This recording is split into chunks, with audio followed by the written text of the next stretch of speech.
자, 제가 말씀드렸잖아요. 이 코토리바코랑 비슷한 게 우리나라에도 존재합니다. 여러분 알고 계셨나요?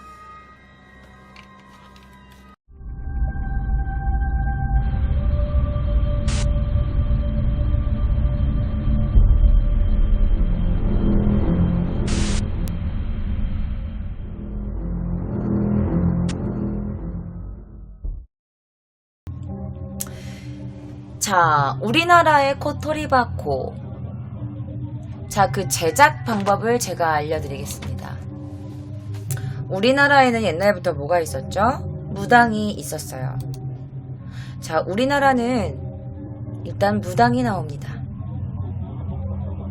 무당이 일단 오갈 데 없는 아이를 잡아다가 항어리에 가둬놓습니다. 그리고 굶겨요. 뚜껑을 열고 먹을 것을 보여줍니다. 먹고 싶지? 그럼 배고픈 아이가 어떻게? 라고 음식을 향해 손을 뻗겠죠. 그 순간 아이의 손을 잡아서 손가락 끝을 잘라버립니다. 그리고 항아리는 그대로 땅에 묻어놓고 아이를 굶겨 죽여버려요. 그런데 왜 자꾸 손가락 끝을 자르는 거예요? 일본도 그렇고 한국도 그렇고 이게 아기가 살기 위해서 이렇게 할 때 모든 전기가 손가락 끝에 모여 있대요. 그래서 아이의 손가락을 자른대요. 자, 이후 잘라낸 손가락을 몸주로 삼아서 신우를 모신대요. 자, 몸주가 뭐냐면 무당이 구슬하거나 점을 칠 때 무당에게 내려 공수를 하는 게 있대요. 그러면서 그렇게 하면은 기룡 회복을 예언하거나 뭐 이런 걸 하는 걸 뜻한다고 해요. 그래서 무당은 몸주신이 영역을 준다고 믿었고 자기 집에다가 해서 신단을 이렇게 만들어 놓는 거야. 그러면서 그를 모시게 되면서 몸주랑 무당은 각별한 관계를 지내게 되는 거죠. 이게 바로 몸주라고 해요.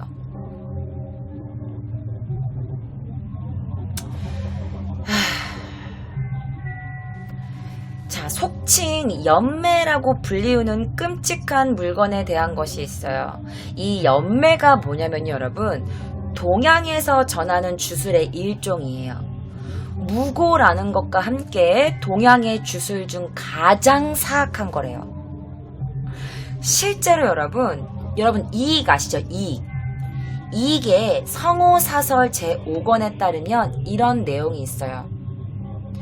우리나라에는 연매라는 괴이한 짓이 있는데 이는 나쁜 행동을 하는 자가 처음 만들어낸 것이다. 남의 집 어린애를 도둑해와다가 고의적으로 굶기면서 겨우 죽지 않을 정도로 먹인다. 때로는 맛있는 음식을 조금씩 주어서 먹이는 바, 그 아이는 살이 쏙 빠지고 바짝 말라서 거의 죽게 될 정도에 이른다. 그러니까 아기를 유기해가지고 몰래 가둬놓는 거야. 그러면서 죽지 않을 만큼만 주는 거야, 음식을. 그러면 아기가 어때? 배가 고프잖아. 이러므로 먹을 것만 보면 빨리 끌어당겨서 먹으려고 한다.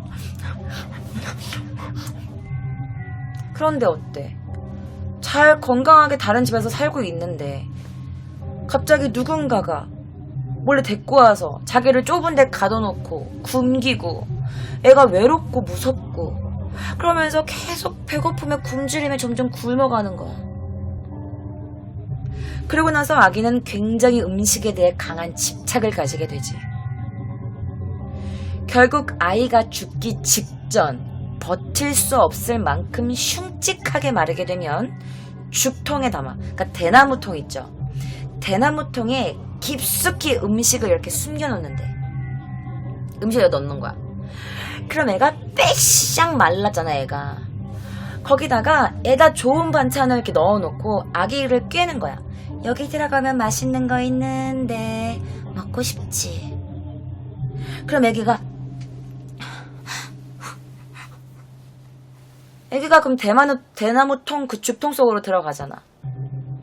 피골이 상접해서 몸이 작아진 아이는 그 좁다란 대나무통 속을 들어갑니다. 그리고 음식에 대한 일념만으로 발버둥 치며 들어가죠. 아이는 그 좋은 반찬을 보고 배불리 먹을 생각으로 발버둥 치면서 죽통을 뚫고 이렇게 나가려고 합니다. 그런데 이때 날카로운 칼로 아기를 번개처럼 빨리 찔러 죽여버립니다. 그래서 아이의 정혼이 죽통 속에 뛰어든 후에 죽통 주둥이를 꽉 틀어막는데요. 그리고 그 아이의 정혼이 밖으로 나오지 못하게 막는데요. 그래서 이렇게 죽통 안에 끔찍하게 구겨 넣어진 아이는 그 모습 그대로 연매가 되는 거예요. 그런 다음 그 죽통을 가지고 부잣집들을 찾아다닙니다. 좋은 음식으로 아기의 귀신을 유인해서 여러 사람에게 병이 생기도록 하는 거죠. 오직 이 아이의 귀신이 침범함에 따라 모두 머리도 앓고 배도 앓는다. 그리고 그 모든 병자들이 제발 나 좀 낫게 해줘. 저 좀 낫게 해주세요. 라고 요구한 다음에 아이의 귀신을 유인하여 앓는 머리와 배를 낫도록 만들어주는데 그 대가로 받은 돈과 곡식은 모두 자기의 이득으로 만든다. 이게 바로 이익의 성호사설 제5권에 나옵니다. 연매고독이라는 거예요.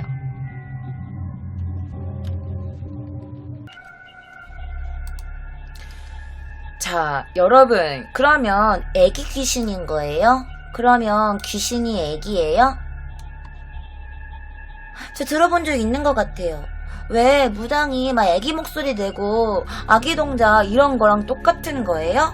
궁금하신 분들 계시죠?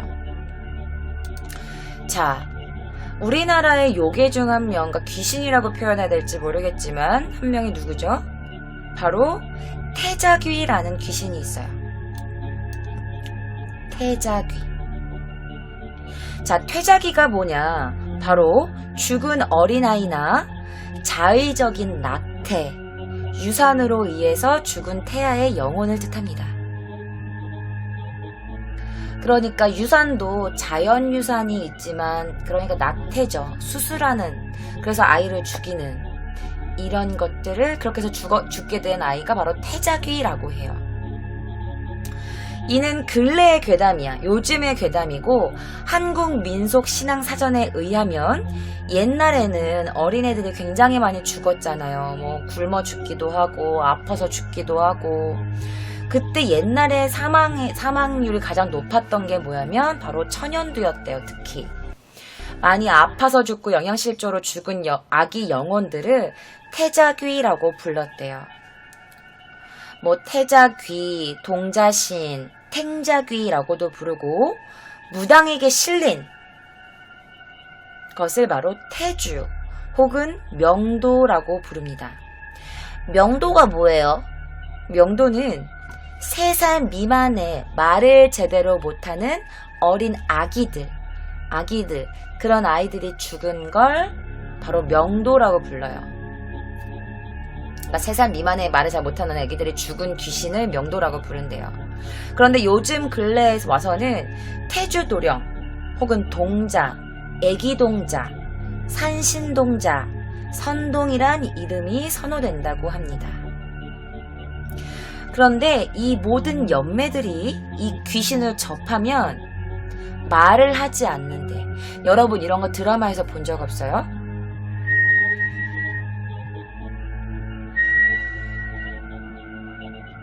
휘파람, 그리고 막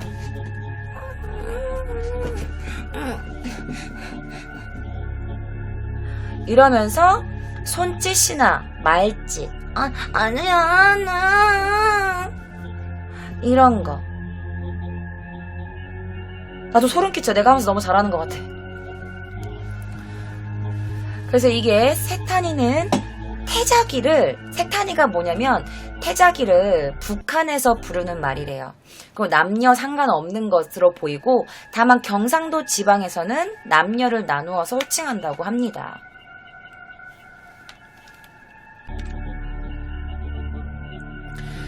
자, 오주 연장 문상고의 태자귀변 증설에 따르면 태자귀가 이렇게 오잖아? 그러면 말채찍을 이렇게 치는 소리나 휘파람 소리가 나는데 무당들이 이걸 알아듣는데요. 그러니까 우리같이 일반 사람들은 휘파람 불면 너 휘파람 불지 마, 뱀 나와 이러는데 무당분들은 이걸 들으면 오셨구나 라고 알아들으신대요. 자, 북쪽의 세타니도 그렇지만, 그러니까 태자귀도 그렇지만, 태주 무당들, 그러니까 어린 동자신이 내린 이런 태자귀가 내리신 그런 무당분들은 공중에서 울리는 휘파람 같은 소리로 홀령이랑 대화를 한대. 그런데 이런 걸 학계에서는 복화술이라고 정의한다고 합니다. 나도 그런 거 본 적이 있는 것 같아. 텔레비에서 왜 다큐멘터리 이런 거 할 때 이렇게 막 말로 하는 사람도 있는데 처음에는 막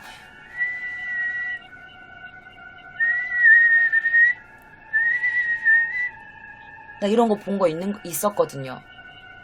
이게 얘기를 하는 거래. 그 태자귀랑. 그리고 태자귀가 들어온 무당은 아기처럼 말한대요. 아기처럼 말하고 신점은 치는 거야. 그리고 구슬할 때는 칠성거리에서 무당의 몸에 들어온대. 막 이런 거 있잖아. 너 좀 있으면 죽어. 얘 어떡해요? 막 이런 거 있잖아. 애기 목소리 내면서 하는 거. 그런데 이 귀신은 영유아의 홀령, 그러니까 아기 유아의 홀령이잖아. 그래서 굉장히 변덕이 심하고 진지함이 없대.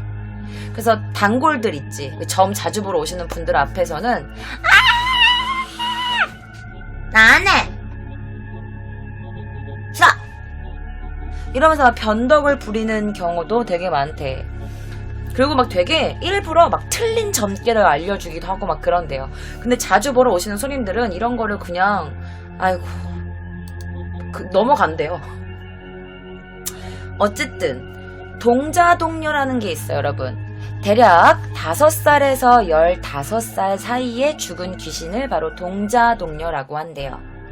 주로 무당의 몸을 빌려서 나타납니다. 그리고 이 무녀는 어린아이의 말로 자신의 의사를 전달한다고 한대요. 그리고 이렇게 동자신이 들어오면 신통력이 굉장히 강하대.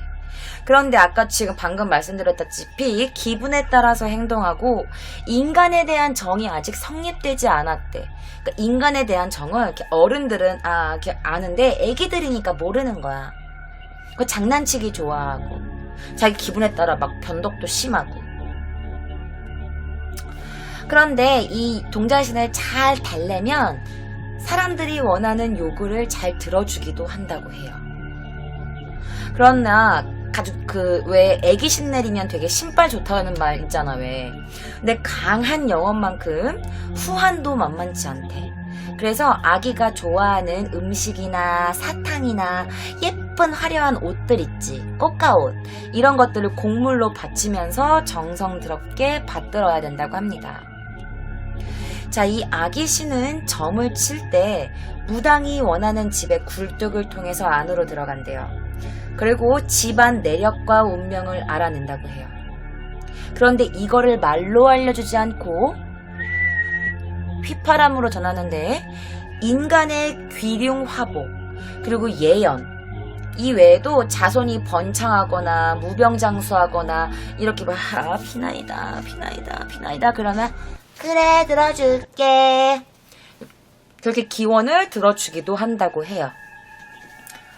뭐 옛날 말에 의하면 심지어는 죽은 자를 살려내는 힘까지 지니고 있다는 말도 있어요. 그렇게 사전에 기재되어 있대요. 자, 점을 치지 않을 때는 신당에 모신 꽃에 이렇게 머문대요. 여러분 혹시 그거 보신 적 있나요? 연꽃 안에 되게 어린 동자가 이렇게 앉아있는 거 혹시 그런 거 보신 적 있어요? 여기도 이제 태자기를 누가 그린 건데 이렇게 보시면 꽃, 화려한 것들, 아기자기한 것들을 굉장히 좋아한대. 그래서 태자기뿐만 아니라 한국의 신당들은 신당 안에서 보면 조화가 굉장히 많잖아요. 꽃, 생화. 그래서 그런 신령들이 그런 꽃 위에 좌정한다고 합니다. 그런데 이게 불교의 영향이라는 말들도 있대요.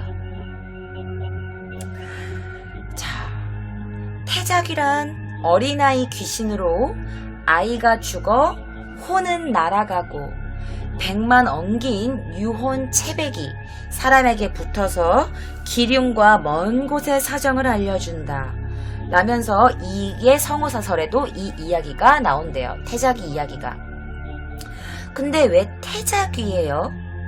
이 태자란 이름을 붙인 이유가 뭐냐면 옛날 중국 진의 태자, 신생 여기서 유래된 말이라고 해요. 그런데 이 태자기가 좀 집집마다 방문한대. 그러면서 이렇게 물어본다는 거야. 가느다란 목소리로 제자가 되어드릴까요? 제자가 되어드릴까요?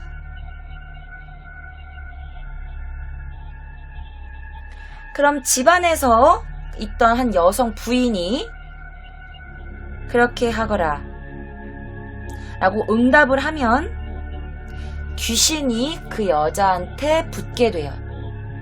그럼 뭐가 되냐? 그 부인이 바로 무당이 되는 거죠. 그런데 귀신이 몇 번을 방문해서 제자가 되어드릴까요? 라고 계속 묻잖아. 대답을 안 하면 계속 갈 거 아니야. 몇 번이나. 제자가 되어드릴까요? 제자가 되어드릴까요? 제자가 되어드릴까요? 그런데 끝까지 그 집에서 부인이 응답하지 않거나 허락하지 않으면 귀신이 붙는 일은 없다고 해요. 자, 예전 그 이익의 친척 부인 한 사람이 이 귀신의 무릎에 장난삼아 대답을 한 거야. 장난삼아서 그렇게 하렴 이라고 말을 했다가 그 귀신이 붙어버린 거야. 태자기가.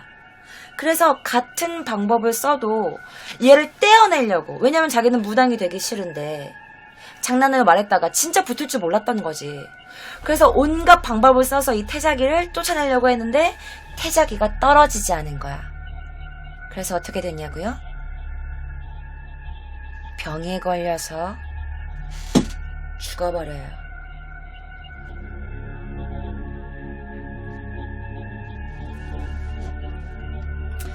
예전에 봉신서라는 데가 있었는데 봉신서라는 데가 있는 게 아니라 봉신서라는 어떤 서적이다. 봉신서에서는 한 무제 때 장릉 여자가 아이를 낳다가 죽어버린 거야.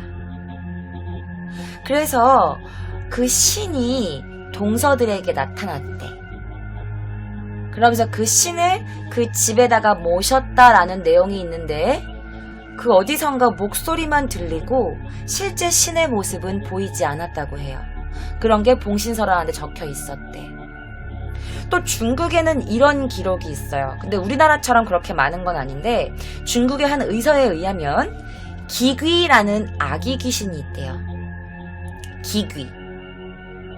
그런데 이 아이 귀신이 나타나서 뭘 하냐면 어미 젖을 빤대. 엄마의 젖을 이렇게 와가지고 귀여워서 엄마 젖을 빠는 거야. 그런데 만약에 그 귀신이 보일 리가 없잖아. 그래서 엄마가 다시 임신을 한 거야. 그런데 엄마가 다시 임신하면 이 아기가 질투를 한대요.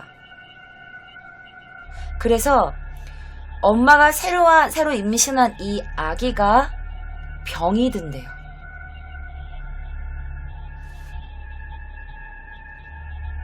아마도 우리나라의 이 퇴자기는 명이 남아있던 아기가 죽은 뒤에 귀신이 되어서 나타난 현상인 것으로 볼 수 있죠. 그렇게 생각하시면 될 것 같아요. 그러면 퇴자기는 왜 생기는 거예요?